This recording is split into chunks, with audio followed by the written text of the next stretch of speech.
Hey everyone, I'm Rahul Bharadwaj. I've been working as a business analyst for 2 years now in Melbourne, and I was looking for my next bigger break when I wanted to get in touch with PAN because of that. There were a few things that I was finding it to be a challenge in terms of getting my next big break. After starting my sessions with PAN, I was able to get a six-figure job at Office Works as a business analyst, and that too within 2 months when the job market was like really tough during Jan to June of 2024. We are told to just apply for every other job. That's what our friends say, and that's what we end up doing when we're like desperate for jobs. But then you told me that actually focus on the industry that you've already worked in. If you're a retail business analyst, focus on that.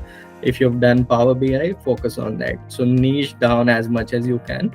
Probably the number of jobs that are there for the niche that you have is lower, but your hit rate is definitely better. I think that was one of the key things that I learned from you, and it worked out really well for me. I stopped applying to any other business analyst role. I focused on retail business analyst roles, and ended up getting a job in one of the biggest retailers in the country. The first aspect being the resume itself and the LinkedIn. I learned that no matter what, if you're not good on paper, you won't even get selected for the interview. So that was the first challenge, and for most people it is. So that was the first thing. The second thing was learning quality over quantity, and the third aspect of it was the actual interviewing skills that I had to learn. I think you help people place the right keywords in their resume, which I think was a big game changer for me.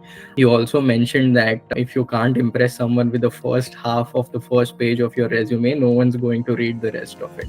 I think that is what stood out in my profile the most. And I think that is when I started getting so many phone calls, because that first half you helped me make it so good that anyone who reads it would feel like, okay, I need to call this person and just see what he is about. I think that is what a resume should achieve, and you helped me achieve that. And obviously, the next most obvious thing was to update my LinkedIn. I used to have my LinkedIn pretty active and nice as it is, but again, you helped me incorporate these keywords, remove things that are not necessary from my LinkedIn profile. So that is another thing people should keep in mind.